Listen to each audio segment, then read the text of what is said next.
साथियों, स्वागत करते हैं आईएएस वॉरियर्स में।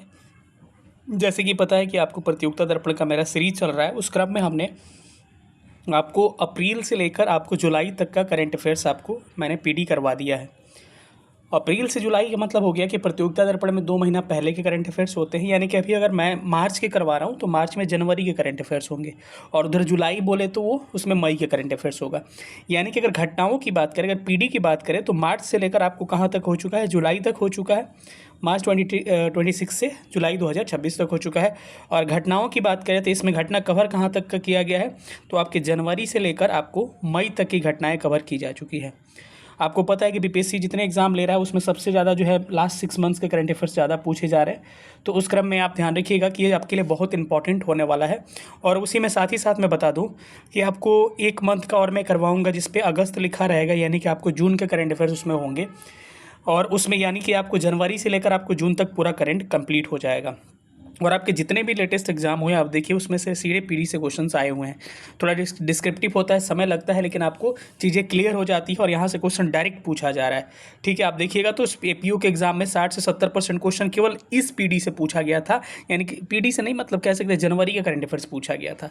ठीक है, तो चलिए सेशन को स्टार्ट करते हैं। जो लोग भी पहले का नहीं देखे होंगे जाकर हमारा सीरीज बना हुआ है, प्लेलिस्ट बना हुआ है, उसमें जाकर खोलिएगा। आपको प्रतियोगिता दर्पण पीडी का एक प्लेलिस्ट बना है, उसमें सारी वीडियो आप क्रम से हमारा देख सकते हैं। चलिए सेशन को स्टार्ट करते हैं। जो लोग भी नए होंगे, टेलीग्राम ग्रुप का लिंक होगा और उसके बाद से आपको टेलीग्राम चैनल का भी लिंक होगा, जहां से आप उसको ज्वाइन कर सकते हैं। साथ ही साथ इसका अगर पीडीएफ आप प्राप्त करना चाहते हैं, इसका पीडीएफ लास्ट 6 मंथ का हो गया, इकोनॉमिक्स सर्वे हो गया, बजट हो गया बिहार का, एनएचएफएस रिपोर्ट 6 का हो गया, पीएलएफएस हो गया, फॉरेस्ट रिपोर्ट हो गया, सेंसस हो गया, कास्ट सर्वे हो गया, सबका आप पीडीएफ प्राप्त करना चाहते हैं तो आप 9117166347 पे पीडीएफ करके मैसेज करिएगा। उस पर 300 क्यूआर दिया जाएगा, पे कर देना है। सारे पीडीएफ आपको अवेलेबल करवा दिए जाएंगे। मेरा economic survey, budget, forest report, census सारा का वीडियो पड़ा हुआ है। आप जाकर हमारा प्लेलिस्ट में वन शॉट प्लेलिस्ट में वो सब मिल जाएगा और पीडी के प्लेलिस्ट में सारा पीडी मिल जाएगा। चलिए आप सेशन को स्टार्ट करते हैं। सबसे पहले शुरुआत करते हैं हम नेशनल करंट अफेयर्स से। राष्ट्रीय घटनाएं जितनी भी है, पहला घटना इंपॉर्टेंट है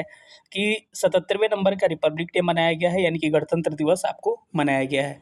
उस क्रम में देखिएगा तो आपसे बहुत इंपॉर्टेंट क्वेश्चन यहाँ से आपको डायरेक्ट सवाल एग्जाम में देखने को मिलेगा कि आपको जो है मुख्य अतिथि जो है चीफ गेस्ट जो बने हैं वो कौन रहे हैं। 2 लोग हैं और बीपीएससी पूछ भी चुका है एग्जाम में। एक एंटोनियो कोस्टा जो है, ये कौन है? ये आपको यूरोपियन जो आपके परिषद है, यानी कि यूरोपियन काउंसिल है, उसके अध्यक्ष है, यानी कि प्रेसिडेंट ऑफ यूरोपियन काउंसिल है। और दूसरा जो हो गया उर्सुला वान डे लियोन, ये क्या है? आपको यूरोपीय आयोग, यानी कि आप कह सकते हैं यूरोपियन कमीशन का क्या है, ये प्रेसिडेंट है, अध्यक्ष हैं उसके।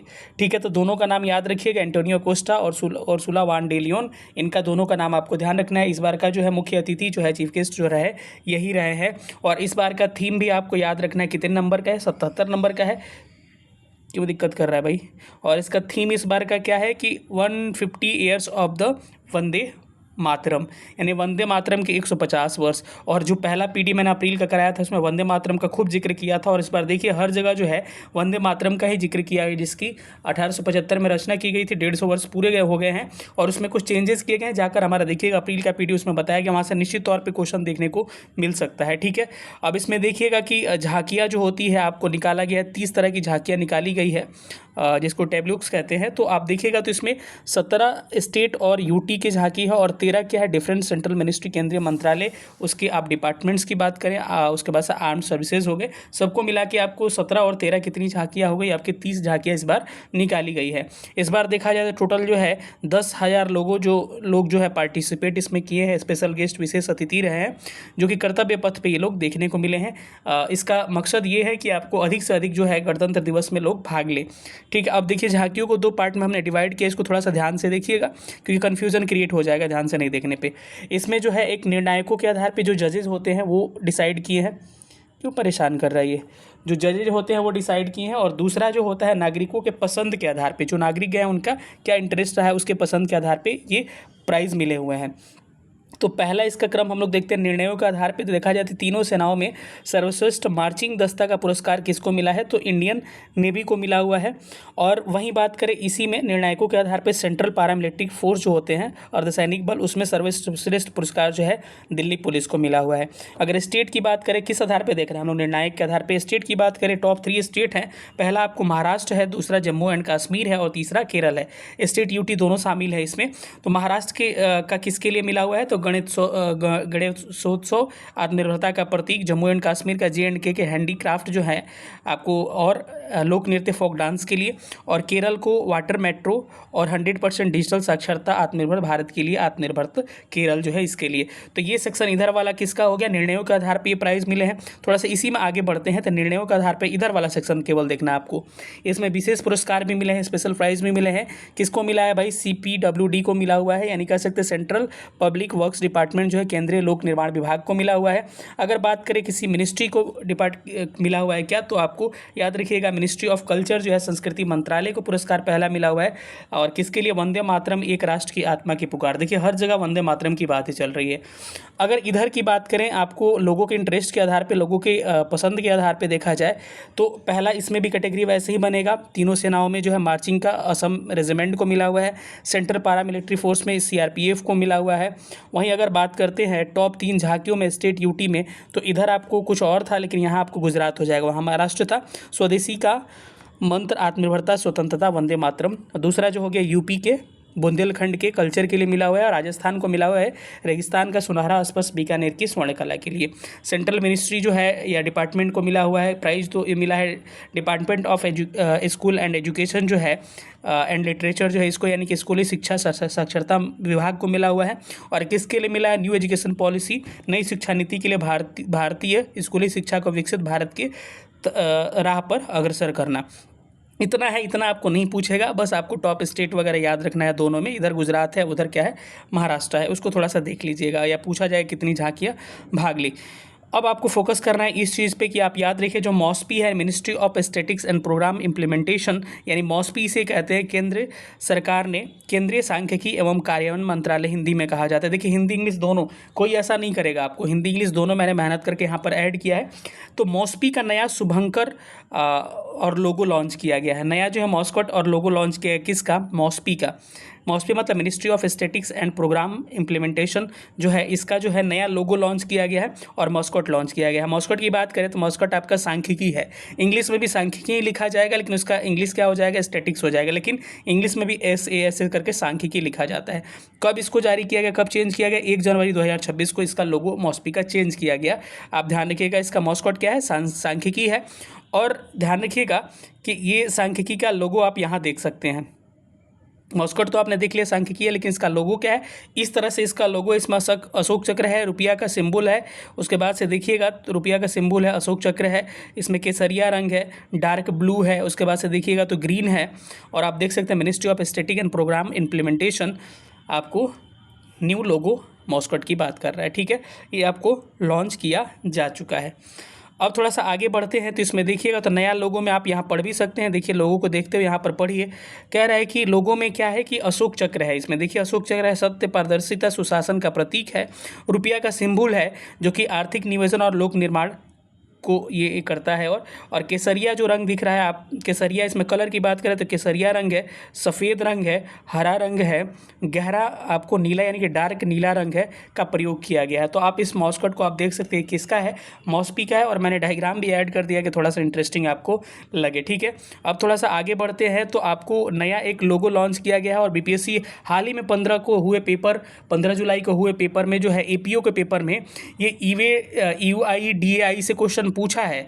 जो आधार कार्ड है इससे क्वेश्चन पूछा है, लेकिन आपको क्वेश्चन काफ़ी डीप पूछा गया है, इसीलिए मैंने उसको काफ़ी डीप में स्टडी हम लोग थोड़ा सा करेंगे। और संभावना बनती है कि क्वेश्चंस आपके एग्जाम में यहाँ से पूछे जा सकते हैं। अब इसमें आपको क्या ध्यान रखना है, चलिए हम थोड़ा सा नीचे बढ़ते हैं। इसमें आपको ध्यान रखना है कि जो है भारतीय विशिष्ट पहचान प्राधिकरण है, जिसे कहा जाता है UIDAI, unique identification authority of India का नया शुभंकर लॉन्च किया गया, यानी कि आधार कार्ड का नया शुभंकर लॉन्च किया गया है, जिसका क्या नाम है, उदय नाम है। ठीक है, इस दोनों में अंतर है, UIDAI में और इस उदय में अंतर है। उदय है, ध्यान रखिएगा, इसका मॉस्कट क्या है, उदय, नया शुभंकर होगा। ये क्या है, आपका नया मॉस्कट हो जाएगा। कब जारी किया गया, डेट भी याद रखना बहुत इंपॉर्टेंट है, 16 जनवरी 2026 को जारी किया गया है। याद रखिएगा। आधार कार्ड कितने डिजिट का होता है, 12 डिजिट का होता है।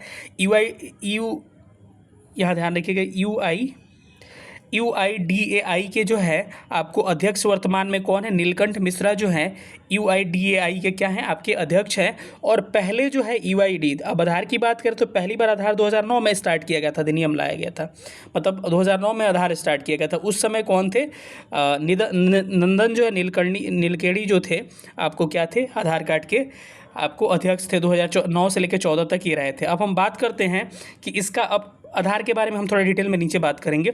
बात करते हैं कि इसका लोगो जो डिज़ाइन किया वो किसने किया है, यही BPSC पूछा है। तो अरुण गोयल जो है त्रिशूर केरल के हैं। किसने, अरुण गोयल जो है त्रिशूल केरल के हैं। इसी पे आपको स्टेटमेंट बनाकर दिया गया है कि जो है आधार UIDAI का नया जो है शुभंकर मॉस्कट क्या है, तो याद रखिए उदय है। किसने डिज़ाइन किया है, तो अरुण गोयल त्रिशूर केरल के हैं, इन्होंने डिज़ाइन किया है। और पहले लोगो इसका देखिएगा तो पीले रंग का होता था, उसमें उंगली का निशान होता था, सब मैं दिखा दूंगा। उसको डिज़ाइन किसने किया था, तो अतुल एस पांडे ने इसको डिज़ाइन किया था, पुराने वाले को। तो नया वाले को भी ध्यान रखना है, पुराने वाले को अरुण गोयल और ये अतुल एस पांडे को थोड़ा सा ध्यान रखिएगा। अब इस लोगों को मैं आपको दिखा दूंगा, थोड़ा सा आप लोगों देख लीजिए, ज़्यादा आपको मज़ा आएगा देखने में।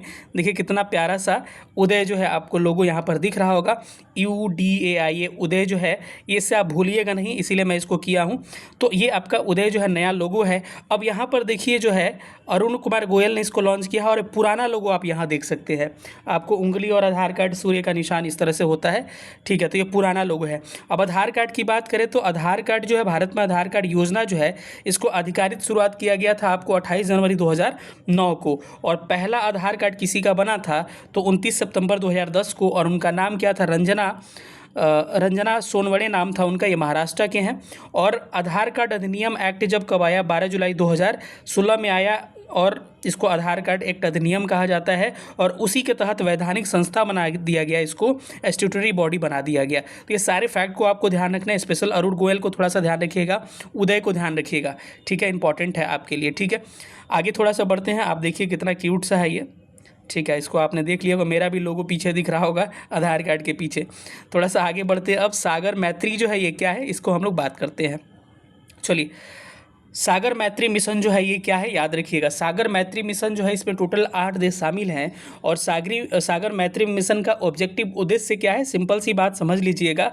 ये जो है इंडियन नेवी और DRDO का इनिशिएटिव है, ठीक है। और मान के चलिए कि ये क्या है, आप समझ सकते हैं कि जो भी हिंद महासागर है, इंडियन ओशियन है, उधर क्या करना, मैरीटाइम में आपको क्या करना है, आपको साइंटिफिक रिसर्च को बढ़ावा देना। यानी कि जो भी समुद्र होते हैं उसमें, हिंद महासागर में, इंडियन ओशियन में, वैज्ञानिक द्वारा क्या किया जाएगा, समुद्रों में शोध किया जाएगा। किस एरिया में, इंडियन ओशियन में, हिंद महासागर के क्षेत्रों में। तो आप देख सकते हैं कि marine research and building partnership with Indian Ocean Rim IOR, आप यहाँ देख सकते हैं। इसमें जो है ये आप देख सकते हैं collaboration scientific initiative by Indian navy plus DRDO। इसमें टोटल 8 देश शामिल है। और 8 देश में आप यहाँ देख सकते हैं Oman, Maldives, Sri Lanka, Thailand, Malaysia, Singapore, Indonesia, Myanmar, सारा इंडियन ओशियन के आसपास के कंट्री क्या है इसमें शामिल है। और भारत सरकार ने इसमें क्या भेजा है, अपना जो है याद रखिएगा INS सागर ध्वनि अपना क्या भेजा है, अपना एक पोत, यानी कह सकते हैं कि अपना एक वेसल यानी कि जहाज़ भेजा है, शिप जिसको कह सकते हैं। नाम क्या है इसका, INS सागर ध्वनि इसका नाम है। इसको कहाँ से रवाना किया गया, कोची से रवाना किया गया। इसको नौसेना में इंडियन नेवी में कमीशन कब किया गया था, 1994 में इसको कमीशन किया गया था। तो सारे फैक्ट आपको थोड़ा सा ध्यान रखना है। अगला है लोकायन 26 क्या है, ये भी इंपॉर्टेंट है, सारा ध्यान रखिएगा। सारा PIB का ये कटिंग है, PIB में भी इसका जिक्र किया गया, हमने सब सर्च मार के देखा है। और इसमें मैंने प्रतियोगिता दर्पण से ज़्यादा डीप में यहाँ चीज़ों को सब लिख दिया है, PIB में जो चीज़ें दी गई है। तो लोकायन 26 अभियान ये क्या है, ध्यान रखिए। ये भी कहीं ना कहीं आप मान के चलिए कि ग्लोबल मैरीटाइम पार्टनरशिप कैंपेन है, मतलब वैश्विक समुद्री मैत्री अभियान है कि विश्व के समुद्र को के बारे में इसमें अभियान एक तरह से चलाया गया है। इसमें आपको ध्यान रखना है कि इसमें जो है भारत की तरफ से INS सुदर्शनी कोची से रवाना किया गया। यहाँ पर भी वहाँ से क्या रवाना किया गया था, याद रखिए INS सागर ध्वनि, और यहाँ से INS सुदर्शनी कोची से रवाना किया गया। और ये कितना 10 माह तक यात्रा करेगा, 13 देशों की यात्रा करेगा और 22,000 नॉटिकल मील का यात्रा करेगा, ठीक है। और ये जब जाएगा कहाँ पर, आपको फ्रांस में, तो फ्रांस में सेंट में ये शामिल होगा, स्केट में शामिल होगा और फ्रांस के समुद्री महोत्सव एक तरह से है ये। और उस वहीं जो है अभी जस्ट देखिएगा 4 जुलाई को आया था, ये मैं लेट से शूट कर रहा हूँ तो आपको थोड़ा सा फ़ायदा हो रहा है। 4 जुलाई को अभी जो है 4 जुलाई को क्या मनाया जाता है, अमेरिका का जो है इंडिपेंडेंस डे आपको 4 जुलाई को मनाया जाता है। और इस बार 250वां इंडिपेंडेंस डे मनाया गया, स्वतंत्रता दिवस मनाया गया। और उस समारोह का जो अंतर्राष्ट्रीय परेड हुआ था, परेड ऑफ सेल्स जिसका नाम था, उसमें जो है ये भाग लिया क्या, आईएनएस सुदर्शनी भाग लिया था। फ्रांस में गया और यहाँ से यहाँ पर भी भाग लिया। ठीक है, याद रखिए आईएनएस सुदर्शनी का बेसिक अगर देखा जाए तो 2012 में इसको कमीशन किया गया था इंडियन नेवी में, और गोवा शिपयार्ड लिमिटेड के द्वारा इसे बनाया गया था। इंडियन नेवी का ये सेकंड क्या है, स्वदेशी नौकायन प्रशिक्षण पोत है, यानी कि सेल ट्रेनिंग शिप है ये। ठीक है, सारा चीज़ मैंने इंग्लिश यहाँ ऐड कर दिया है। दूसरा आईएनएस कौंडिन्य जो है ये भी इंपॉर्टेंट है, चर्चा में रहा। आईएनएस कौंडिन्य क्या है, ये एक तरह से नौकायन पोत है, इंडियन नेवल सेलिंग वेसल है। सेलिंग वेसल है मतलब कि ये भी मान के चलिए एक तरह से जहाज है, समुद्री जहाज है। और ये किससे बना हुआ, लकड़ी से बना है और पाल विधि से इसको बनाया गया। और अजंता गुफा में चित्रित जो भी आपके पोत है, सीप है, उस पर आधारित है। और ये जो है 21 मार्च 2025 को इंडियन नेवी में कमीशन किया गया था। इंपॉर्टेंट है, ये ध्यान रखिएगा, 21 मार्च 2025 को आईएनएसवी कौंडिन्य को कमीशन किया गया था। आईएनएसवी का फुल फॉर्म क्या होता है, इंडियन नेवल सेलिंग क्या होता है, आपके वेसल्स इसका फुल फॉर्म होता है। पहले विदेश यात्रा ये ओमान की विदेश यात्रा किया है। इसरो जो है आपको वर्ष के शुरू में ही अपना मिशन लॉन्च किया गया है और उस मिशन में इसरो जो है विफल रहा है। आपको पता होगा कि 2025 में भी इसरो ने मिशन लॉन्च किया तो स्टार्टिंग में ही असफल रहा था। उसी प्रकार से 2026 में ये भी असफल, इसको अनसक्सेसफुल रहा है। और इसरो ने अपना एक लॉन्चिंग व्हीकल PSLV C-62 से लॉन्च किया गया और एक साथ 16 सैटेलाइट को लॉन्च किया 12 जनवरी 2026 को। डेट भी याद रखिएगा, 12 जनवरी 2026 को अपना सैटेलाइट लॉन्च किया। मैचिंग के लिए बीपीएससी दे दे रहा है डायरेक्ट। और 2025 के बाद 2026 में इसका मिशन फिर अनसक्सेस हो गया, यह दूसरा असफल मिशन है। बस याद रखिएगा ये 16 सैटेलाइट्स 12 जनवरी को लॉन्च किया गया। किसके द्वारा, इसरो के द्वारा। किस लॉन्चिंग व्हीकल से, प्रक्षेपण यान का नाम क्या है, PSLV C-62 इसका प्रक्षेपण यान का आपको नाम है। 4 जनवरी 2026 को जो है आपको तेजस के पहले उड़ान जो है का 25 वर्ष पूरा हो गया, यानी कि तेजस का पहला उड़ान जो है 4 जनवरी कब भरा था, ये याद रखिएगा। तो ये यहाँ आप लोग सुधार कर लीजिए क्योंकि मेरे को शक हो गया, 4 जनवरी 2001 है। ठीक है, इसको मैं जो PDF दूंगा पेड वाले में तो वहाँ पे मैं एडिट कर दूंगा। 4 जनवरी 2001 को बेंगलुरु में इसको कमीशन किया गया था। और पायलट जो है इसके कौन थे, विंग कमांडर राजीव कोठियाल जो है इसके आपको क्या थे, पायलट थे। और आपको क्या हो गया, इसके 25 वर्ष पूरे हो चुके हैं, यानी कि 2001 से 4 जनवरी 2026 को, 4 जनवरी 2001 से लेकर 4 जनवरी 2026 को तेजस के आपके कितने साल, 25 साल पूरे हो गए। आपको पता होगा कि तेजस क्या है, एक तरह से स्वदेशी निर्मित आपको पहला जो हल्का लड़ाकू विमान है, यानी लाइट कॉम्बैक्ट एयरक्राफ्ट कह सकते हैं, LCA है। और इसको LCA नाम कब दिया गया, 2003 में। ध्यान रखिएगा, LCA इसका लाइट कॉम्बैक्ट एयरक्राफ्ट कब नाम दिया गया, 2003 में इसका नामकरण किया गया था। उसके बाद से जो है इसका ये नाम कर दिया गया, ध्यान रखिएगा। ठीक है, आगे थोड़ा सा बढ़ते हैं। तो जहाँ पे मिस्टेक आपको यहाँ 2001 दिख रहा है, मैं इसको अब सुधार कर दूंगा, परेशान होने की ज़रूरत नहीं है। आगे थोड़ा सा बढ़ते हैं। तो ICGS समुद्र प्रताप जो है ये क्या है, भारत का पहला स्वदेशी प्रदूषण नियंत्रण पोत है, यानी कि ये ऐसा शिप है जो क्या करता है, प्रदूषण को कंट्रोल करता है। तो आप कह सकते हैं कि इंडिया लार्जेस्ट एंड फर्स्ट जो है indigenously design pollution control vessel जो है PCB है। और सेकंड कौन सा है, तो ICGS प्रचेत है, जिसको शामिल अभी नहीं किया गया है। इसका नाम क्या है, ICGS समुद्र प्रताप क्या है, भारत का पहला स्वदेशी प्रदूषण नियंत्रण पोत है। इसको 5 जनवरी 2026 को कमीशन किया गया। किसके द्वारा बनाया गया है, तो गोवा शिपयार्ड लिमिटेड के द्वारा इसको बनाया गया है, ध्यान रखिएगा। ठीक है, थोड़ा सा आगे और बढ़ते हैं तो इंटरनेशनल करंट अफेयर्स पे चलते हैं। तो जर्मनी के चांसलर जो है इनका नाम क्या है, फ्रेडरिक मर्ज इनका नाम है। और इनकी भारत यात्रा हुई। और भारत यात्रा के दौरान जो है ये 2025 में जो है भारत जर्मनी का जो पार्टनरशिप था, भारत जर्मनी रणनीतिक साझेदारी, यानी कि इंडिया जर्मनी स्ट्रेटेजिक पार्टनरशिप था, उसके 25 वर्ष पूरे हो गए। तो 25 वर्ष पूरे हुए तो इनकी भारत यात्रा हुई। और ये भारत यात्रा हुई तो इसमें जो है कई जगह घूमे, जैसे कि गुजरात में गए, अहमदाबाद, गांधीनगर, बेंगलुरु। और वहीं गए आपको गांधीनगर में, वहाँ पे अंतर्राष्ट्रीय पतंग महोत्सव मनाया गया। उसके मुख्य अतिथि चीफ गेस्ट भी यहीं रहे। तो याद रखिएगा इसके अंतर्राष्ट्रीय पतंग महोत्सव का चीफ गेस्ट भी कौन रहे थे, याद रखिए फ्रेडरिक मर्ज थे। गांधीनगर में इसको मनाया गया। याद रखिए 2025 के वर्ष को भारत का जो है इंडिया जर्मनी, यहाँ चलिए नीचे चलते हैं, ये जो है 2025 में 25 वर्ष इनके पूरे हो गए। किसका? भारत जर्मनी रणनीतिक साझेदारी, इंडिया जर्मनी स्ट्रेटेजिक पार्टनरशिप के 25 साल पूरे हो गए। 2026 के साल को भारत जर्मनी आपके राजनयिक संबंधों के 25 वर्ष पूरे हुए, यानी कि 75 years of the diplomatic relation of India Germany. यहाँ रिएक्शन हो गया है, रिलेशन होगा, एल छूट गया, रिलेशन ऑफ इंडिया जर्मनी, थोड़ा सा ध्यान रखिएगा। अगला जो है यूएई के राष्ट्रपति जो है जिनका नाम है शेख मोहम्मद बिन जायद अल नहयान, वो जो है भारत की यात्रा पे आए 19 जनवरी 2025 को। और यहाँ से क्वेश्चन अभी बीपीएससी में 15 तारीख को एपीओ के पेपर में पूछा गया था। ये आपको भारत यात्रा है और आप अबू धाबी में हाउस ऑफ इंडिया की स्थापना की गई और इनकी राष्ट्रपति के तौर पे तीसरी भारत यात्रा रही है। और क्या स्थापना किया गया? अबू धाबी में हाउस ऑफ इंडिया की स्थापना की गई। और जो है सेपा जो हुआ है, सेपा बोले तो आपको कॉम्प्रिहेंसिव इकोनॉमिक पार्टनरशिप एग्रीमेंट जो सेपा हुआ है 2022 में, किसके बीच में? भारत यूएई के बीच में पूछा जा सकता है। आपको कमेंट बॉक्स में बताना है कि यूरोपीय यूनियन और आपको न्यूजीलैंड से भारत का एफटीए कब साइन हुआ। पिछला पीडी जस्ट जो कराए थे जुलाई वाले में, उसमें मैंने बता रखा है, ठीक है। तो सेपा आपको साइन किया गया था इन दोनों देशों के बीच में कब? 2022 में सेपा साइन किया गया था। कब? 2022 में। यहाँ पर भी एडिट करके मैं ऐड कर दूंगा, 2022 में ये सेपा साइन किए थे। और उसके बाद से 2022 के बाद से 2030 तक ये बायलेटरल अपने ट्रेड को, द्विपक्षीय व्यापार को $200 बिलियन पहुंचाने का इन्होंने टारगेट रखा है। 13 फरवरी को जो है इनके बीच में 2024 में, याद रखिएगा, पहले का ये घटना है कि द्विपक्षीय निवेश संधि। तो पूछा जाएगा कि बायलेटरल इन्वेस्टमेंट ट्रीटी जो है बीआईटी किसके बीच में होती है? तो भारत और यूएई के बीच में हुई थी। कब? 13 फरवरी 2024 को ये किया गया था, ठीक है, इसको ध्यान रखिएगा। आगे चलते हैं तो सबसे इंपॉर्टेंट घटना जहां से आपको सवाल पूछे जाने की संभावना बन रही है, ऑपरेशन एब्सोल्यूट रिजॉल्व जो है ये आपको 3 जनवरी 2026 को चलाया गया। डेट भी याद रखना, बहुत महत्वपूर्ण घटना है। अभी जो है बीपीएससी इसको आपको शायद हमको लग रहा है कि ऑडिटर वाले में कि आपको एपीओ में पूछा था। अभी क्या प्रश्न पूछा था कि ऑपरेशन एब्सोल्यूट जो है रिजॉल्व किस देश के खिलाफ चलाया गया है? तो वेनेजुएला के खिलाफ चलाया गया। क्यों? क्योंकि वहाँ के जो राष्ट्रपति है जिनका नाम है निकोलस मौदरे को क्या किया है? गिरफ्तार करके और इनको कैद कर लिया गया। कहाँ पर कैद किया गया ये भी याद रखिएगा। मैंने इसको ऐड कर दिया क्योंकि पीआईबी में इसका जिक्र किया गया था, तो पीडी में इसको नहीं दिया गया, तो मैंने ऐड कर दिया। अब निकोलस मौदरे को अभी भी कैद किया गया, न्यूयॉर्क का मेट्रोपॉलिटन डिटेंशन सेंटर है उसमें कैद किया गया है। ऐसे प्रश्न पूछा जा सकता है।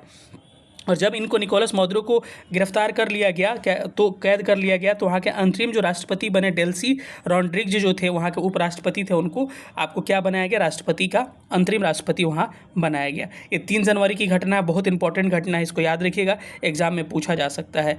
अगला क्वेश्चन देख सकते हैं आपका करंट अफेयर्स जो है, world first private space station जो है आपको इसका नाम है हेवन, बहुत इंपॉर्टेंट है। विश्व का पहला निजी अंतरिक्ष स्टेशन है जिसका नाम है हेवन 1 इसका नाम है। और ये डेवलपर कौन रहा है? अमेरिका का प्राइवेट जो है एरोस्पेस कंपनी है जिसका नाम है वेस्ट स्पेस।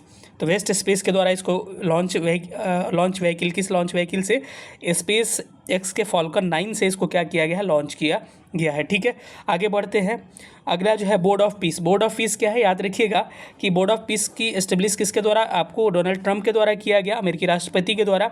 और ये क्या है? एक तरह से इंटरनेशनल पीस बिल्डिंग ऑर्गेनाइजेशन है, यानी क्या करता है? अंतर्राष्ट्रीय शांति स्थापित करता है, और ये काम अमेरिका का ही है। 22 जनवरी 2026 को बोर्ड ऑफ पीस का बैठक हुआ और इसमें क्या मकसद रहा? तो गाजा में शांति स्थापित करने का। तो याद रखिएगा, बहुत इंपॉर्टेंट है।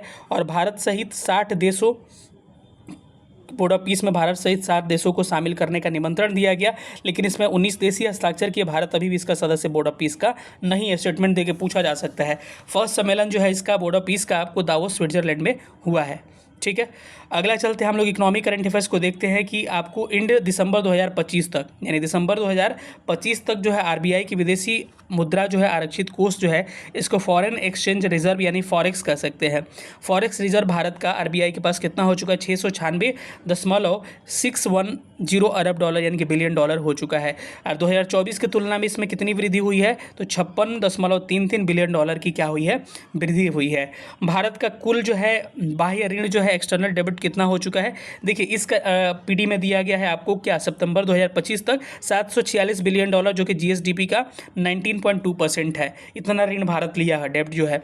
लेकिन वर्तमान में डाटा को मैंने पीआईबी से इसको करेक्ट किया, तो उसमें आरबीआई के द्वारा दिसंबर 2000 अभी वर्तमान तक का डाटा दिया गया कि डेब्ट जो एक्सटर्नल डेब्ट कितना है, आपको ऋण कितना है। तो याद रखिएगा वर्तमान में 762.8 बिलियन डॉलर है, जो कि जीडीपी का 20.8% ऑफ जीडीपी है, याद रखिएगा, ठीक है। आगे बढ़ते हैं तो एक्सचेंज जो है प्रिपेयर्डनेस इंडेक्स जो है ईपीआई जिसे कहा जाता है, निर्यात तैयारी सूचकांक के नीति आयोग के द्वारा जारी किया जाता है। 14 जनवरी को इसको जारी किया गया। और इसमें राज्यों का कैटेगरी अगर देखिएगा तो आप इसमें सबसे पहले देखिए इसके 4 पिलर्स हैं। 4 पिलर्स को इंग्लिश में ध्यान रख सकते हैं, business ecosystem, export infrastructure, policy and governance और आपको एक्सपोर्ट परफॉर्मेंस। ये 4 क्या है इसके पिलर्स हैं, ठीक है। हिंदी में भी देख लीजिएगा। इसमें राज्यों को 3 कैटेगरी में बांटा गया है, एक लीडर्स, चैलेंज और एस्पायर्स, मतलब कि अग्रणी, उसके बाद से आप चैलेंजर्स और आपके आकांक्षी। इस बार देखिएगा तो 18 राज्यों को शामिल किया गया है लीडर्स में, 4 राज्यों को शामिल किया गया है चैलेंजर्स में और एस्पायर्स में आपको आकांक्षी में 5 राज्यों को शामिल किया गया है। बिहार की रैंकिंग इसमें कितनी है, 16 बिहार की रैंकिंग है और बिहार को आपके आकांक्षी यानी कि एस्पायर्स में शामिल किया गया है, ठीक है, याद रखिएगा। अब बड़े राज्यों में टॉप देखा जाए ओवरऑल बड़े और छोटे राज्यों में, तो महाराष्ट्र पहले स्थान पे, तमिलनाडु दूसरे और गुजरात जो है तीसरे स्थान पे। यानी कि याद रखिएगा कि इसमें जो है महाराष्ट्र पहले स्थान पे, तमिलनाडु दूसरे और गुजरात तीसरे स्थान पर है।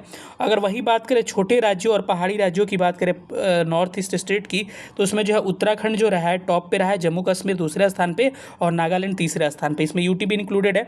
भारत का कुल एक्सपोर्ट जो है 56% करता है कौन, आपके निर्यात महाराष्ट्र, तमिलनाडु और गुजरात मिलकर। बहुत इंपॉर्टेंट है, आपको स्टेटमेंट के तौर पे ये पूछा जा सकता है। अभी चर्चा में रहा है दुलहस्ती हाइड्रो इलेक्ट्रिक प्रोजेक्ट, जल विद्युत परियोजना। क्यों चर्चा में रहा, तो क्योंकि इसका जो है सेकंड जो आपका ये फेज है उसको स्टार्ट किया गया है। पहला फेज की शुरुआत 2007 में की गई थी। ये किसके द्वारा ऑपरेट किया जाता है, तो एनएचपीसी के द्वारा यानी कि नेशनल हाइड्रो इलेक्ट्रिक कॉरपोरेशन के द्वारा इसको ऑपरेट किया जाता है। ये जम्मू कश्मीर में चिनाब नदी पे है। तो आपसे पूछा जा सकता है दुलहस्ती परियोजना किस नदी पे है, तो चिनाब नदी पे कहाँ है, जम्मू कश्मीर में है। ये 3200 करोड़ से अधिक की परियोजना है और 260 मेगावाट के निर्माण को आधिकारिक पर्यावरण मंजूरी यहाँ पर दे दी गई है। पहला कब स्टार्ट किया, 2007 में। इसमें 3 का लक्ष्य है, पहला हो चुका है, दूसरा भी मंजूरी दे दिया गया और तीसरा बाकी रह गया है, ठीक है। आगे बढ़ते हैं अब हम लोग। देश की पहली जो है वंदे भारत जो है, देश की पहली स्लीपर वंदे भारत ट्रेन जो है इसका परिचालन किया गया कहाँ से कहाँ तक, तो आपके 17 जनवरी को परिचालन किया गया गुवाहाटी से हावड़ा मार्ग पे। लेकिन पहले वंदे भारत, वो स्लीपर वंदे भारत है, और लेकिन पहले वंदे भारत 15 फरवरी 2019 को चलाया गया दिल्ली से लेकर वाराणसी के बीच में। अटल पेंशन योजना की अवधि बढ़ाकर 2030 से 31 कर दिया गया। 2015 में 9 मई को शुरू किया गया था और अभी जो है पीडी मैंने कराया था जुलाई का, उसमें अटल पेंशन योजना जितने स्कीम्स है सबको मैंने जिक्र वहाँ पर किया है और क्या इसमें प्रावधान है सब जिक्र किया, वहाँ जाकर आप देख सकते हैं। बिहार सरस मेला इंपॉर्टेंट है आपके लिए, गांधी मैदान पटना में आयोजित किया गया और थीम इस बार का क्या है, हुनरमंद हाथों से सजता बिहार। यानी कि बिहार सरस मेला गांधी मैदान पटना में आयोजित किया गया जिसका थीम है हुनरमंद हाथों से सजता बिहार। ये बिहार करंट अफेयर्स में भी आप पढ़ेंगे। जैसलमेर मरु महोत्सव जो है राजस्थान में मनाया गया है, इसको ध्यान रखिएगा। अब चलते एक फुल फॉर्म आता है VBG राम जी जो है ये चर्चा में था, यानी कि मनरेगा का जो है अपग्रेडेड रूप है ये, या कह सकते हैं नरेगा का अपडेटेड रूप है। मनरेगा का ही ये पार्ट इस जोड़ दिया गया कि मनरेगा के साथ काम करेगा, लेकिन ये नरेगा का अपडेटेड रूप है। विकसित भारत गारंटी फॉर रोजगार एंड आजीविका मिशन ग्रामीण इसका नाम है। इसका फुल फॉर्म याद रखिए, विकसित भारत गारंटी फॉर रोजगार एंड आजीविका मिशन ग्रामीण इसका नाम है। इसमें 125 दिनों की साल में जो है रोजगार की गारंटी दी जाती है कि अगर आपको 125 दिन साल में रोजगार नहीं मिलता है तो आपको बेरोजगारी भत्ता दिया जाएगा, ठीक है। नरेगा की शुरुआत 2005 में किया गया था और इसका नाम जो मनरेगा 2009 में कर दिया गया था। अपॉइंटमेंट्स की बात करें तो सबसे पहले जो है नेशनल इन्वेस्टिगेशन एजेंसी जो है जिसका नाम क्या कहा जाता है, NIA कहा जाता है, उसके DG जो है महानिदेशक कौन बने हैं, राकेश अग्रवाल बन गए हैं। ITBP के DG बन गए हैं शत्रुजीत सिंह कपूर और BSF के DG बन गए हैं प्रवीण कुमार। बीजेपी का सबसे युवा राष्ट्रीय अध्यक्ष बने हैं नितिन नवीन, 12वें नंबर का है। आपको पता है बांकीपुर से MLA ये है। और अभी देखिएगा उपचुनाव हो रहा है बांकीपुर में, बड़ा चर्चा में है। फर्स्ट अटल बिहारी वाजपेयी आपके क्या थे, भारतीय जनता पार्टी के अध्यक्ष थे। आगे चलते हैं तो RJD के कार्यकारी यानी कि वर्किंग प्रेसिडेंट किसे बनाया गया, तेजस्वी यादव को। आपको पता है कि RJD के अध्यक्ष अभी भी कौन से हैं, लालू प्रसाद यादव है, लेकिन कार्यकारी अध्यक्ष वर्किंग प्रेसिडेंट कौन है, तेजस्वी यादव है। भारतीय महिला हॉकी टीम के कोच बनाए गए हैं जिनका नाम है एजोर्ड मारिजने नाम है, जो कि नीदरलैंड से संबंध रखते हैं। अवार्ड्स की बात करें, चलिए अवार्ड्स पहला है जो है इफ़को साहित्य पुरस्कार 2025। ये किसको मिला है, मैत्रेय पुष्पा को मिला है। तो आपसे पूछा जाएगा इस इफ़को साहित्य पुरस्कार किसको मिला है, तो मैत्रेय पुष्पा को। ये 2011 में स्टार्ट किया गया था और केवल हिंदी भाषा के लेखक को ही दिया जाता है। ये मैत्रेय पुष्पा को क्यों मिला है कि हिंदी साहित्य में ग्रामीण जीवन, कृषि संबंधित वास्तविकताओं और स्त्री अनुभवों के उत्कृष्ट चित्रण के लिए इनको ये अवार्ड दिया गया है। तो इनका नाम याद रखिएगा, मैत्रेय पुष्पा को इफ़को साहित्य पुरस्कार दिया गया है। इफ़को युवा यंग लिटरेचर अवार्ड जो है युवा पुरस्कार इफ्को का दिया गया 2025 का अंकिता जैन ओहरे किसान के लिए इनको दिया गया है। और याद रखें इफ्को साहित्य पुरस्कार जो है 2024 का किसको दिया गया था, आपको चंद्र किशोर जायसवाल, बिहार के हैं। कंफ्यूज नहीं करना है, पुराना है लेकिन बिहार का, इसलिए मैंने बता दिया। आपको स्टेटमेंट में पूछा जा सकता है, लेकिन 25 वाला आपको याद रखना है, मैत्री पुष्पा का नाम याद रखना है, ठीक है। 23वां जो है गोल्डन ग्लोब अवार्ड्स 2026 दिया गया, जिसमें जो है बेस्ट फिल्म का अवार्ड मिला है हेमनेट को मिला हुआ है। बेस्ट एक्टर का अवार्ड वैगनर मोरा को मिला हुआ द सीक्रेट एसेंट के लिए। बेस्ट एक्ट्रेस का अवार्ड जो है बेसी बकले को मिला हुआ, जेसी बकले को हेमनेट के लिए। और बेस्ट डायरेक्टर का अवार्ड मिला है पॉल थॉमस एंडरसन को। ये सारी चीज़ें आपको ध्यान रखना है। इंदिरा गांधी पीस प्राइज जो है शांति, निःशस्त्रीकरण और विकास के लिए, अब इसका पूरा नाम ही है शांति, निःशस्त्रीकरण और विकास के लिए इंदिरा गांधी शांति प्राइज 2025। ये किसको मिला है, इंपॉर्टेंट है, ग्रासा मसेल को मिला है। ग्रासा मसेल क्या है, मोजाम्बिक की जो है प्रमुख मानवाधिकार कार्यकर्ता, राजनेता और समाज सेवी हैं। तो इनका ग्रासिया मसेल जो है, जिनको इंदिरा गांधी शांति पुरस्कार मिला हुआ है, किस देश से संबंध रखते हैं, तो याद रखिए मोजाम्बिक से। अगर डेथ की बात किया जाए तो आपको महाराष्ट्र के जो डिप्टी सीएम थे, जिसका नाम था अजीत पवार, उनको 28 जनवरी 2026 को निधन हो गया। और ये मुंबई से बारामती यात्रा कर रहे थे, तो उनका जो प्राइवेट जेट था, उनकी दुर्घटना से उनकी डेथ हो गई। याद रखिएगा, डेट याद रखिए 28 जनवरी 2026, क्योंकि महत्वपूर्ण घटना है और एक्सीडेंट था एक तरह से, इसीलिए आपको याद रखना है। इसके पायलट जो थे इस जेट के कौन थे, सुमित कपूर और शांभवी पाठक इसके पायलट थे। और इसका नाम क्या था, तो VSR वेंचर प्राइवेट जेट इसका नाम था। याद रखिएगा कि महाराष्ट्र के जो डिप्टी सीएम, इनका निधन होने के बाद से वर्तमान में इनकी पत्नी जो है, अजीत पवार की पत्नी सुनेत्रा पवार को क्या बना दिया गया है, आपको इनको डिप्टी सीएम बना दिया गया है। और पिछले हम 1-2 पीढ़ी जो की है, उसमें कहीं हमने इसको डिस्कस अपॉइंटमेंट में करा रखा है। गोवा का तीसरा जिला बन गया, यानी गोवा में 2 जिला था, नॉर्थ गोवा और साउथ गोवा, अब तीसरा जिला कुशावती बन चुका है। याद रखिएगा, टोटल 3 जिले हैं। वर्ल्ड बुक फेयर जो है, पुस्तक मेला 2026 जो है, आपको 10 जनवरी से 18 जनवरी तक चला और नई दिल्ली के प्रगति मैदान के भारत मंडपम में इसको लगाया गया। याद रखिए, ये इंपॉर्टेंट है। गेस्ट ऑफ ऑनर जो है कतर को, और फोकस कंट्री क्या रहा, स्पेन। गेस्ट ऑफ ऑनर कौन रहा है, कतर, लेकिन फोकस कंट्री क्या है, स्पेन रहा है। इस बार का थीम क्या है, Indian military history valour and wisdom जो है @75 इस बार का थीम रहा है। बुक एंड ऑथर की बात किया जाए तो एक बुक याद रखिएगा, इसमें इंपॉर्टेंट इस बार मिडनाइट ट्रेन जो है, किसकी किताब है, मैट गेग जो हैं, इनकी किताब है। इस बार से हम यहाँ दिवस डेज हैं, यहाँ से हेडिंग नहीं दिया गया। डेज जो 4 जनवरी को वर्ल्ड ब्रेल दिवस मनाया जाता है, 9 जनवरी को प्रवासी भारतीय दिवस मनाया जाता है, 10 जनवरी को विश्व हिंदी दिवस मनाया जाता है। और यहाँ थीम हमने ऐड कर दिया है कि थीम क्या है इस बार का विश्व हिंदी दिवस का, वर्ल्ड हिंदी डे का थीम है इस बार का, Hindi from traditional knowledge to AI, artificial intelligence. 12 जनवरी जो है आपको नेशनल यूथ डे मनाया जाता है, यानी कि राष्ट्रीय युवा दिवस मनाया जाता है विवेकानंद की जयंती पे, ठीक है। इस बार का थीम क्या है, ignite the self impact the world, इस बार का क्या है, थीम है। 15 जनवरी को आपको पता है इंडियन आर्मी डे मनाया जाता है। 16 जनवरी को आपको पता है नेशनल स्टार्टअप डे मनाया जाता है।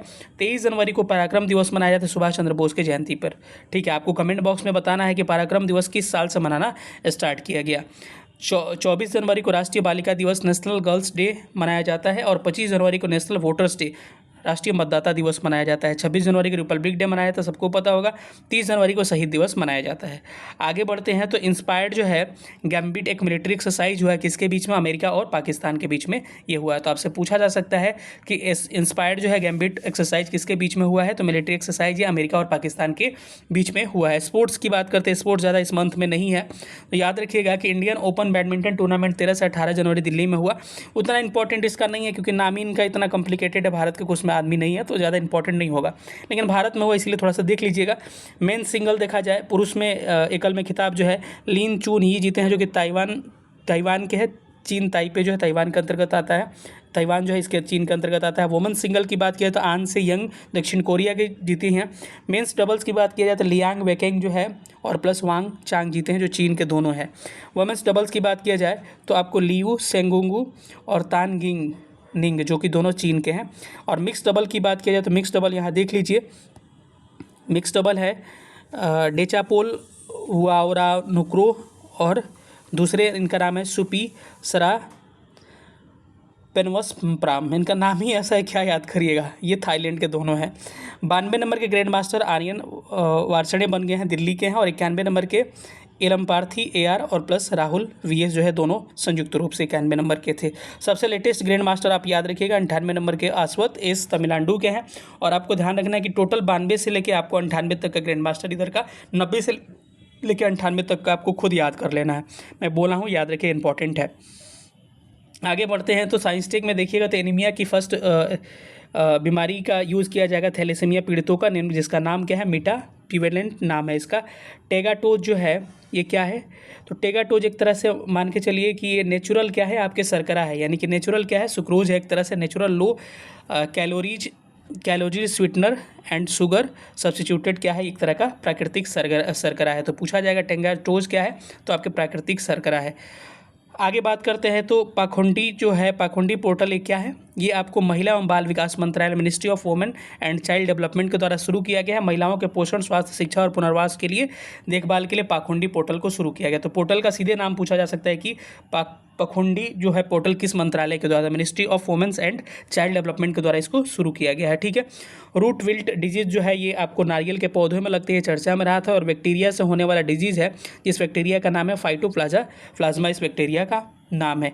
ये चर्चा में रहा है कि जो है करण फ्राइज और वृंदावनी ये दोनों क्या हैं, तो मानकर चलिए कि ये काऊ ब्रीड हैं, आर्टिफिशियल काऊ ब्रीड है, गाय की 2 कृत्रिम नस्लें हैं। क्या नाम है इनका, करण फ्राइज और वृंदावनी इनका नाम है। 3D प्रिंटेड जो है इंडिजिनली ऑटोमेटिक वेदर स्टेशन, यानी कि 3D प्रिंटेड जो है स्वचालित मौसम स्टेशन जो है, इसकी स्थापना दिल्ली में की गई, इंपॉर्टेंट है, ध्यान रखिएगा।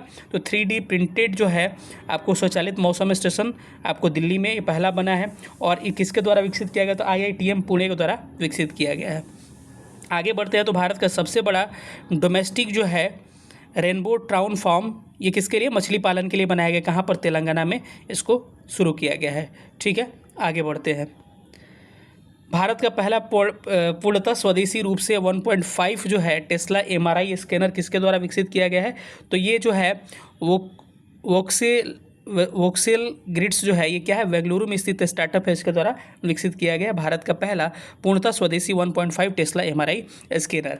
भारत के पहले सरकारी अस्पताल आधारित AI क्लिनिक कहाँ खुला है, ग्रेटर नोएडा में। बहुत इंपॉर्टेंट क्वेश्चन है, प्रश्न पूछा जाए कि भारत के पहले सरकारी अस्पताल आधारित AI क्लिनिक कहाँ खुला है, ग्रेटर नोएडा में। दिल्ली सरकार ने रेबीज को क्या किया है, नोटिफिएबल डिजीज घोषित किया गया है, यानी अधिसूचित बीमारी घोषित किया। इसका मतलब क्या होता है, बात करते हैं कि नोटिफिएबल डिजीज़ क्या होते हैं। नोटिफिएबल डिजीज़ होते हैं कि ऐसी बीमारी जिसको जो है डॉक्टर को या फिर जो स्वास्थ्यकर्मी होते हैं उनको सूचित किया जाता है इस बीमारी के बारे में, इसको अधिसूचित बीमारी नोटिफाइड डिजीज़ कहते हैं। दिल्ली सरकार ने रेबीज़ को नोटिफाइबल डिजीज घोषित किया है। ठीक है। इंडस डर्मा ऐप जो है ये क्या है, ये गूगल के द्वारा विकसित किया गया है, और ये जो है डर्मेटोलॉजिस्ट जो है को कंट्रोल करने के लिए, मतलब कि आप कह सकते हैं कि जो है चर्म से संबंधित बीमारियां जो होती है उसके लिए ये है। एनवायरमेंट एंड इकोलॉजी की बात करते हैं, वैज्ञानिकों ने अंटार्कटिक कॉनकॉर्डिया स्टेशन पर विश्व का पहला जो है पर्वतीय बर्फ का भंडार बनाया है। ठीक है, इसको याद रखिए, कहाँ पर इसको बनाया गया है, अंटार्कटिक के कॉनकॉर्डिया स्टेशन पर। अब जो 2 वाइल्ड लाइफ सेंचुरी जो है इंपॉर्टेंट रहे हैं, कुंभलगढ़ वाइल्ड लाइफ सेंचुरी ये कहाँ पे, राजस्थान में है, और पार्वती अर्गा बर्ड सेंचुरी जो है यूपी में है। तो दोनों को, Kumbhalgarh wild life sanctuary Rajasthan के और पार्वती अर्गा जो है बर्ड सेंचुरी यूपी के, दोनों को इको सेंसिटिव जोन, ठीक है, घोषित किया गया है। किसके द्वारा, ministry of environment, forest and climate change के द्वारा, केंद्रीय पर्यावरण, वन और जलवायु परिवर्तन मंत्रालय के द्वारा। ठीक है, इंपॉर्टेंट था ये भी करंट अफेयर्स आपके लिए। यूपी का पहला जीरो फ्रेश वेस्ट डंप शहर बना है लखनऊ, ये भी बहुत इंपॉर्टेंट है कि यूपी का पहला जीरो फ्रेश वेस्ट डंप शहर कौन बना है, लखनऊ बना है। विश्व की सबसे बड़ी ग्रीन अमोनिया परियोजना जो है की आधारशिला कहाँ पर रखी गई है, काकीनाडा, आंध्र प्रदेश में, और ये उत्पादन क्या करेगा, प्रतिवर्ष 1.5 मिलियन टन का उत्पादन करेगा। तो आपसे पूछा जा सकता है कि विश्व की पहली ग्रीन अमोनिया जो है सबसे बड़ी परियोजना, विश्व की ग्रीन अमोनिया परियोजना कहाँ शुरू किया गया, तो आंध्र प्रदेश के काकीनाडा में। भारतीय नवीकरणीय ऊर्जा विकास एजेंसी जो है लिमिटेड, इरेडा जिसे कहा जाता है, कि Indian renewable energy development agency जो है आपको निजाम्बिया में 100 मेगावाट के सोलर पावर प्लांट के लिए 22.5 मिलियन डॉलर के पहले विदेशी हरित ऊर्जा ऋण, यानी कि ओवरसीज़ ग्रीन एनर्जी लोन की मंजूरी दी है। ठीक है, तो आपको कहाँ पर, जाम्बिया में आपको 100 मेगावाट के सोलर पावर प्लांट के लिए ये ऋण दिया गया है आपको 22.5 मिलियन डॉलर का। ठीक है, आगे बढ़ते हैं अब।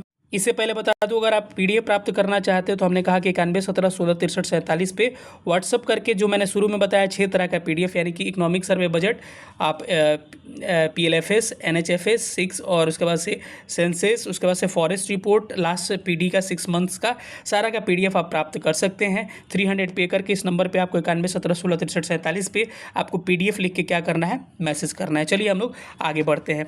बिना डंक वाली मधुमक्खियों को कानूनी अधिकार जो है, लीगल राइट्स मिला है किस देश में, पेरू में। तो याद रखिएगा कि बिना डंक वाली मधुमक्खियों को लीगल राइट्स देने वाला पहला देश कौन बन चुका है, तो याद रखिएगा पेरू बन चुका है, जिसे आपको कानूनी अधिकार दिया गया है। ये इंपॉर्टेंट बड़ा है, बड़ा चर्चा में रहा था। केरल का पहला तितली अभ्यारण्य, ये कह सकते हैं कि बटरफ्लाई पार्क या फिर बटरफ्लाई सेंचुरी जो है, अरलम को घोषित किया गया है। अरलम वाइल्ड लाइफ सेंचुरी जो है केरल के कन्नौर जिला में है और 55 किलोमीटर स्क्वायर में है। 1984 में इसको वाइल्ड लाइफ सेंचुरी का मान्यता दिया गया था। 2025 अब तक का सबसे गर्म ला लीना वर्ष रहा है। ये सबसे गर्म नहीं, सबसे गर्म तीसरा वर्ष है ये, कि तीसरा सबसे गर्म वर्ष रहा है, लेकिन लानीना का सबसे गर्म वर्ष रहा है। और लानीना क्या, प्रशांत महासागर में, पैसिफिक ओशियन में ये उत्पत्ति इसकी होती है। इसके साथ ही जो है इस करंट अफेयर्स पूरा समाप्त हो गया। अब हम शुरू करते हैं, जो इसका स्मरणीय तथ्य दिया रहा था उसको स्टार्ट करते हैं। ये स्मरणीय तथ्यों को देखते हैं। कुछ चीज़ें जो होगी पुरानी भी इसमें रहेंगी, जो हम लोग पहले पढ़े हैं। हाल ही में रक्षा मंत्री राजनाथ सिंह ने गोवा शिपयार्ड लिमिटेड में किस प्रदूषण नियंत्रण पोत का शुभारंभ किया, अभी हमने पढ़े, समुद्र प्रताप इसका नाम है। केंद्रीय कृषि मंत्री शिवराज सिंह चौहान के अनुसार भारत में 2024-25 के दौरान 150.18 मिलियन टन चावल का उत्पादन कर किस देश को पीछे छोड़ते हुए चावल उत्पादन में शीर्ष स्थान भारत ने हासिल किया है, तो आप याद रखिए चीन को पीछे छोड़ते हुए। 6 से 8 जनवरी 2026 के बीच भारत के किस शहर में अंतर्राष्ट्रीय मसाला मार्ग सम्मेलन का आयोजन किया गया, कोची, केरल। आपको पता है मसाला के लिए फेमस कोची, केरल ही है। केंद्रीय गृह मंत्री जो है, होम मिनिस्टर अमित शाह ने कहा जैव सुरक्षा स्तर 4 BSL जिसे कहा जाता है, रोकथाम सुविधा और प्रयोगशाला की आधारशिला रखी, कहाँ पर, गांधीनगर, गुजरात में। ठीक है। हाल ही में सुर्खियों में रहा बगरुम्मा दहू कार्यक्रम किस राज्य से संबंधित है। बगरुम्मा दहू कार्यक्रम जो है असम से संबंधित है। 14 से 16 जनवरी 2026 के बीच कहाँ 28वें जो है CSPOC जो है सम्मेलन किया गया, तो नई दिल्ली, भारत में। ठीक है। 16 जनवरी 2026 को गूगल AI स्टार्टअप्स कॉन्क्लेव में गूगल इंडिया ने कौन से नए प्रोग्राम लॉन्च किया, तो गूगल मार्केट एक्सेस प्रोग्राम को इसने लॉन्च किया। अगला क्वेश्चन आप देख सकते हैं कि भारतीय सेना दिवस जो है आधिकारिक विषय इस बार का क्या है। इस बार का जो है विषय है नेटवर्किंग और डेटा केंद्रीयता का वर्ष। ठीक है। अगर बात करते हैं अगला, तो है जर्मनी के चांसलर जो है फ्रेडरिक मर्ज ने यूरोपीय संघ और उत्तरी अटलांटिक संधि नाटो दोनों देशों से बाहर किस देश की अपनी पहली जो है द्विपक्षीय यात्रा की है, तो भारत की यात्रा किए थे 12 जनवरी को, और यहाँ हम लोग डिस्कस डिटेल में किए हैं। हाल ही में सुर्खियों में रहा ओरोबेंच एजिप्टियाकास का संबंध किससे है, तो सरसों की फसल पर लगने वाला एक कीट है। बहुत इंपॉर्टेंट इधर का करंट होता है, जो वहाँ छूट जाता है यहाँ पर दिया रहता है। हाल ही में किस देश ने भारत नेतृत्व वाले अंतर्राष्ट्रीय सौर गठबंधन सहित 66 अंतर्राष्ट्रीय संगठनों से बाहर होने का निर्णय लिया है, तो अमेरिका ने। ऐसा क्वेश्चन बीपीएससी पूछता है। हाल ही में किस देश ने एक भारतवंशी बच्चे देव नारायण के नाम पर नई रोड सेफ्टी स्ट्रेटजी 2026 जारी किया है। इसमें एक डेव्स ला है, ब्रिटेन। ठीक है। 13 से 15 जनवरी 2026 के बीच कहाँ blue food security see the future 2026 विषय पर दूसरा वैश्विक शिखर सम्मेलन आयोजित किया गया। ईलात कहाँ है, इजराइल में। आगे बढ़ते हैं हम लोग। 8 जनवरी 2026 को संयुक्त राष्ट्र द्वारा जारी विश्व आर्थिक स्थिति और संभावना रिपोर्ट 2026 के अनुसार वैश्विक अर्थव्यवस्था जो है 2026 में कितने प्रतिशत की वृद्धि दर का अनुमान लगाया है। जो पूरा ग्लोबल इकोनॉमी होगा 2.7% से बढ़ेगा। इस ये रिपोर्ट दिया गया है विश्व आर्थिक स्थिति संभावना रिपोर्ट में। हाल ही में किस देश ने अपने यहाँ एक विशाल चीनी दूतावास का निर्माण की मंजूरी दी है, ब्रिटेन ने। ठीक है। अगला चलते हैं, तो अमेरिकी राष्ट्रपति डोनाल्ड ट्रंप के प्रशासन के प्रमुख अधिकारियों द्वारा ग्रीनलैंड को अमेरिकी क्षेत्र का हिस्सा संबंधित बयान के बाद यह चर्चा में बना हुआ। वर्तमान में ग्रीनलैंड जो है किस देश का हिस्सा है, डेनमार्क का हिस्सा है, आपको पता है, और सबसे बड़ा आइलैंड है, ये भी ध्यान रखिएगा। अमेरिका के राष्ट्रपति डोनाल्ड ट्रंप ने आपको वेनेजुएला के बाद इसको हथियाने की बात कही थी, इसीलिए चर्चा में रहा। 18वीं भारत जापान रणनीतिक वार्ता दोनों देशों के किन समक्ष मंत्रियों के बीच में संपन्न हुई, तो भारत के विदेश मंत्री एस जयशंकर और जापान के विदेश मंत्री तोशिमित्सु मोटेगी के। हाल ही में चर्चा में रहा जो है साक्सम घाटी जो है कहाँ किस क्षेत्र का हिस्सा है, तो हुंजा गिलगित क्षेत्र का हिस्सा है। आगे बढ़ते हैं, 9 नंबर पे, तो किस देश के राष्ट्रपति द्वारा अपनी विदेशी नीति के दृष्टिकोण का वर्णन करने के लिए एक नया शब्द जो है डोनरो सिद्धांत पढ़ा। ठीक है, तो डोनरो सिद्धांत क्या है, मुनरो नहीं है, डोनरो सिद्धांत है। ठीक है, अमेरिकी राष्ट्रपति डोनाल्ड ट्रंप द्वारा। हाल ही में सुर्खियों में रहा जो है डार्थ वेडर सुपरबग क्या है, तो विशाल समुद्री कीड़ा है। इसके साथ ही इस मंथ का करंट अफेयर्स हमारा समाप्त हो गया। उम्मीद करते हैं कि कहीं मिस्टेक ना हो, लेकिन बाई चांस कहीं मिस्टेक हो जाता है तो पिन कमेंट एक बार देख लीजिएगा, वहाँ पर पिन कर दिया जाता है। पिछले महीनों के करंट अफेयर्स अगर आपने नहीं देखा है या फिर अगले महीनों का नहीं देखा है, तो सबसे बैक का यही है, पहला यही हुआ। मार्च, अप्रैल, मई, जून, जुलाई तक देख लीजिए। अगस्त का जल्द आपको कल परसों तक आने वाला है। आप जाके हमारा प्लेलिस्ट है, उसमें पीडी का प्लेलिस्ट बना है, वहाँ से जाके देख सकते हैं। इसका पीडीएफ चाहिए तो 9117166347 पर आपको पीडीएफ करके मैसेज करना है, वहाँ से आप पीडीएफ प्राप्त कर सकते हैं। टेलीग्राम ग्रुप में आपको, पेड ग्रुप में आपको ऐड कर दिया जाएगा। कैसा लगा सेशन, अपनी प्रतिक्रिया जरूर दीजिएगा, क्योंकि इस सेशन को बनाने में बहुत मेहनत लगता है। हिंदी इंग्लिश सब चीज़ को कंबाइन करके लेके चलना पड़ता है, आप लोगों की सुविधा के लिए, किसी को प्रॉब्लम ना हो।